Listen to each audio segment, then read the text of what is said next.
Hello, everybody. Welcome back to the United Way for Manchester United versus Luton Town. 5 talking points. As you know, Manchester United face Luton Town on Saturday, the 11th of November, at Old Trafford in the Premier League. And Manchester United beat them by a goal, 2-0. I was at the game. It was brilliant atmosphere. Obviously, we didn't lose, which is always good when you go to Manchester United play and you come home with a win.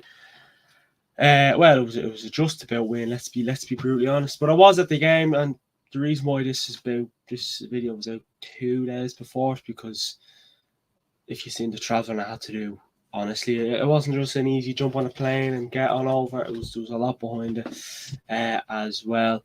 Nearly a full day of travelling. So yeah, there you have it. And I'm not feeling the greatest either, so hence why I may look and sound like shy. But yeah, I mean, obviously, as we know, Manchester United won 1-0 against Luton Town. All thanks to a goal from Manchester United centre back Victor Lindelof. I mean, listen, he needs Varane, right? But anyways, Manchester United did get the job done by a goal 2-0. And when you look at the game, we should have beat them by more, but we weren't finishing chances. But here is the stats, anyways. Manchester United had 15 shots to Luton Town's 10. Both sides had 4 shots on target. Manchester United's possession is 64.5% to Luton Town's 35.5%. XG, Manchester United 2.21 to Luton Town 0.45. Aerial duels, Manchester United 59.1% to Luton Town 40.9%. Manchester United made 576 passes to Luton Town's 321. And Manchester United 8 shots off target to Luton Town's 2. I mean, listen, like I said, I was at the match and looking at it, you know, let's just say I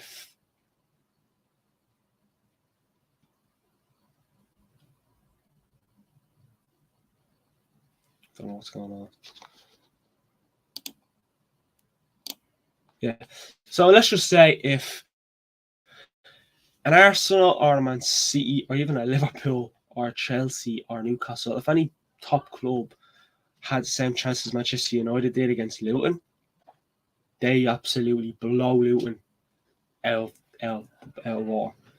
That's just how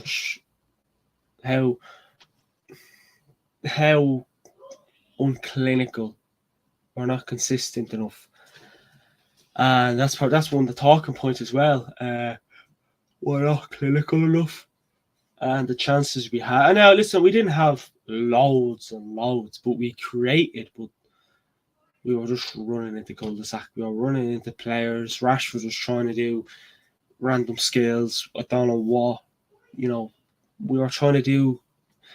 We were trying to make stress for ourselves, and it just wasn't to be. Now, we were comfortable, don't get me wrong, but these, slim, edgy 1-0 victories won't last, because if there's got to be a game where you think you're comfortable and then a team gets a free kick with, 10 seconds to spare in injury time, and then before you know it, they put it in the back of the net. So we have to finish. And,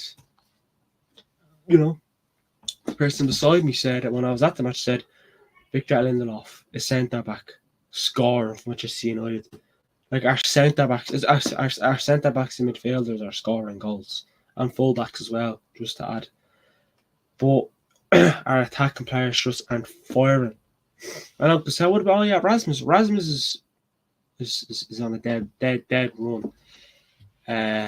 He's on a dead run, in my opinion. But no, I mean, it's a win going into international break. Was it on form?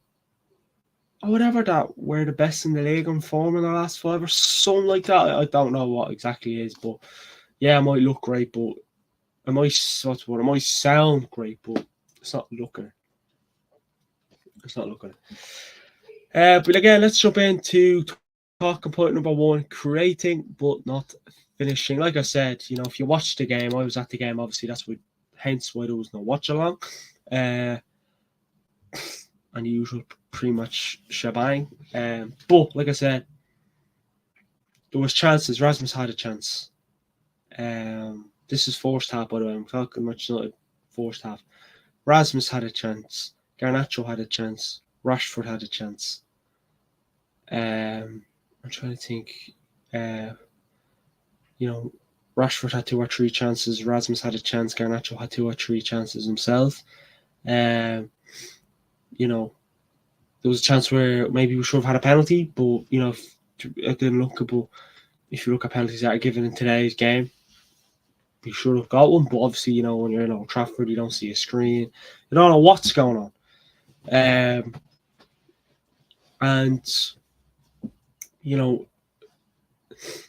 Second half, Rashford had a chance.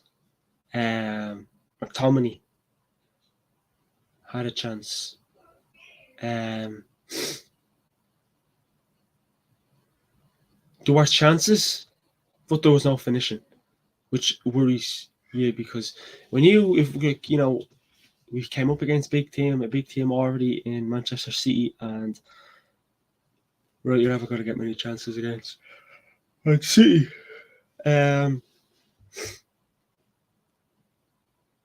But we're not going to get away with these for longer, for a lot longer, because teams will just realise, Manchester United. So teams will realise who could we have next after the international break? Everton away. Yeah, they mightn't be flying, but they're going to give us a game. At Goodison Park, 4:30 return. First game after the final international break of this side of the year, anyways. This side of Christmas.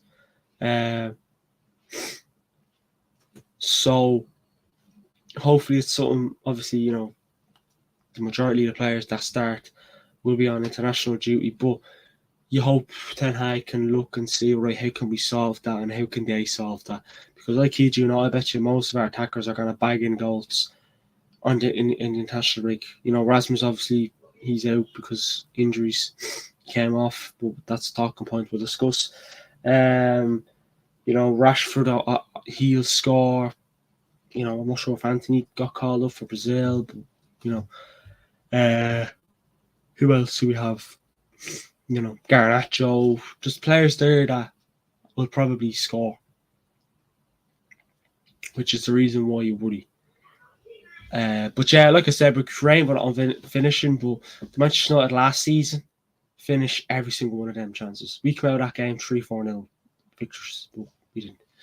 Talking point number 2, Mount positive signs. So again, I know we've seen Mount be positive in previous games, Palace and things like that. He's had his positive, but they haven't lasted. They haven't lasted pissing time. But he came on replacing Christian Eriksen in the first half. Obviously a forced sub, as we know. Eriksen coming off injured, also 2 Danish lads coming off injured, unfortunately. More to the injury list, right? Hopefully not. But no, like it's nice to see him out. When players lost the ball, he was coming. I know it's only Luton Town, by the way. 100% agree to the fact if anyone's saying but I know it was Luton Town. That's fair enough, But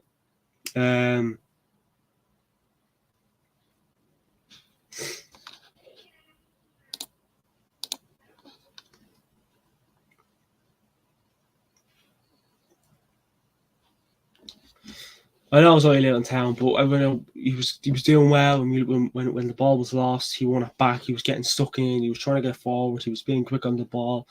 If he lost the ball, he was winning it back. And if his other teammates lost the ball, he was winning it back. If Luton were up to the other end, he was tracking back. He was back and forward, was all over the pitch.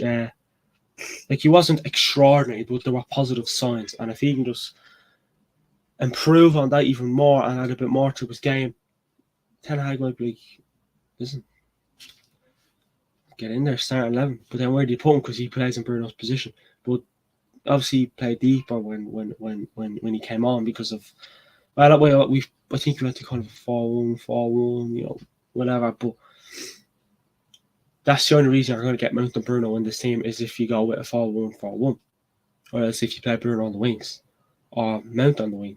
But I think people would rather see Mount and Bruno in their exact regular positions, and you don't want to see Mount and Bruno on the wing. Again, some maybe prefer to see Mount on the wing more than Bruno, but I'd rather see. I wouldn't mind, an experiment. I wouldn't mind seeing Mount on the flanks for a game or two against a lower team just to see how things play out. But I'd rather see Mount and Bruno be in their usual positions and not having them scattered. And that's another reason why Mount probably hasn't been in and out of the team as well. When he came in, he was starting nearly every game, but then he's kind of Ten Hag has benched him as well. Like I said, positive signs there, and hopefully he can continue as well. Garnacho getting back to form again. Well, that's not really a talk point I would have liked him to mention, to be fair, because he was all right. He was all right. Garnacho, he's not back to form, but they were not again. He's been kind of in and out of the team himself. To be honest, he's obviously started the previous two. Ten Hag's kind of switched it up a bit, going Rashford, Garnacho, Højlund, and Rashford, which is the top three at the with the situation we're in. I'd rather see that. Obviously, have Diallo and Anthony and Facundo Pellistri. But I'd rather see Diallo, Ahmad, and Pellistri get a chance. I think Anthony, for me, is just not good enough for Manchester United. I know I keep saying I'll give him time, but how long can you give a man? How long can you give a man? But no, I mean, listen, like I said, there were positive signs with Garnacho as well. Like there was a chance in the first half where he had two options, but he hesitated and he didn't just go back at the net. And the thing is, we know Garnacho he's not afraid to take a gamble. He's not afraid to take a man on.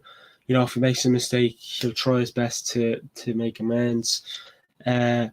He's a threat to the opposition on his day, especially. I know people say Garnacho's better coming off the bench, but you don't want him to be that player where he's an impact sub. He doesn't want to be an impact sub. He wants to be an impact player. He wants to be in the starting 11 ahead of Rashford or Anthony or whoever, whichever position Ten Hag plays him. So I do really like Garnacho. It wasn't his greatest game, thing about him, he gets knocked off the ball, but he's only young. You have to give players like Garnacho time. He's only young, so he's gonna learn things on the way to hopefully the top. But he's grown to be such a good player. But like I said, he had chances. He made a few decent runs. Again, back to the first half, I think Højlund had the ball. Garnacho, he could have just put his right foot, curled it into the back of the net, but he hesitated. But he was good. And he doesn't just. He's not an edge of the box kind of player. You think he's going to give it in, and then he just keeps going. And no one stops him. We're just like, what are you not doing? Stop him. Obviously, as a Manchester United fan, I'm like, don't stop him. But I'm like, okay, keep it going. He is a trait. He's not afraid. He puts his head down and gets stuck in. That's what I really like about Alejandro Garnacho. Now, talking point number 4, it's not a main talking point, but Eriksen and Højlund came off injured. Eriksen came off in the first half. I think it was a leg injury. More he's basically might have stretched his leg a bit more than initiated. And then Rasmus Højlund in the second half. I'm not sure whether it was a leg injury or it was his back again or a head, but basically he got down, he got back. I think it was a leg injury because he got up and he was a bit he was a bit what's what I'm looking for. He was walking very gingerly. So again, it's hopefully him and Eriksen are not, bad injuries. Hopefully it's a few days, even a week. Hopefully, fingers crossed, because we're not going to do. I know people say we're not doing a lot at the top of our Highlands, but at least we have that player there. There's a bit of a link up there, but if you have Hoyland out for 2 to 3 weeks, it doesn't look right. It doesn't look right. And again, it's another reason why maybe we should bring in another striker, in case things like that happen as well. But yeah, it was a shame seeing him come off, obviously. But Ericsson as well came off. Obviously Martial came on to replace Hoyland, and obviously Mount came on to replace Ericsson as well. So obviously then Hoyland and Ericsson were meant to go on international duty with Denmark, but they've been withdrawn from the Danish international squad as well. So hopefully it's not bad injuries, but it was nice to see Hoyland in the flesh as well. He's so physical, his hold up play. The ball comes to him. He's constantly facing the game. That's what I like about him as well. And Ericsson as well. Obviously, I watched him play last season and in the Aviva as well on the pre-season tour. The pre-season friendly. But no, hopefully their injuries are not too bad. Now, the last talking point of the day is the Lindelof goal. So obviously, it came. He put his boot through it back in the net. Lindelof was personally my man of the match. I thought he was very, very good. I thought Bruno was reasonably sound. Dalot was okay. Rashford was all right, but if you finish his chances he could have had a hat trick. But no, listen, Dalot, Bruno, and Lindelof I thought were reasonably sound. Again, we all know Bruno can be a lot better, so not man of the match performance. Dalot was okay. Obviously, Wan-Bissaka was out ill, supposedly so he missed the game against Luton. But Dalot done a good job, in all fairness. Reguilon wasn't great, but I thought, again, he's been in and out as well. Ever since he came off against Burnley with the knock, he's kind of been hasn't been in the starting 11 recently. Well, Lindelof goal was brilliant. Put a foot on the end of it. I think it was straight down the middle. He defended very well from the start of the game to the very end. Scored a goal. Again, it's a shame that our defender got us out of jail. Our defenders even got us out of jail. But Lindelof being obviously the defender getting us a goal to win the game. Like, you'd like to see our attacking players, But again, I know what's it. Attack wins you. Defense wins you. Titles. Attack wins you. Something like that, anyways. But yeah, my head's a bit all over the place with this illness I have. But no, listen, he got us the goal, man of the match. I think it came from it was a bit all over the place. I think it came from the corner. Everyone was shooting. Lindelof at the right place, at the right time. Back in the net, and we get the job done. And he was brilliant as well. He went, he played centre back, and then obviously he went left back, and he was brilliant as well. But yeah, I mean, let's be honest, the defenders, I don't know, make life easy for Varane if he wanted to get himself back in the start of them. But again, that's been the Manchester United versus Luton Town 5 talking points. Here is the Premier League at the moment. Manchester United are 6th, 5 points behind Tottenham, who are in 4th place. So hopefully after the international break, we can get a few wins in the bag. Again, I know not the greatest talk. Well, I'd say it's not the greatest talking points video, but I do try my best. I know it wasn't great, but there wasn't many talking points either. We get the job done. And please like, comment, hit that subscribe button. And hopefully I'm back at Old Trafford again soon to watch us play again. But obviously it's an international break now, so I'll try and get a few content videos, bit of content there for you. But until then, please like, comment, and subscribe. Follow all our socials, and we'll speak to you all on the next one.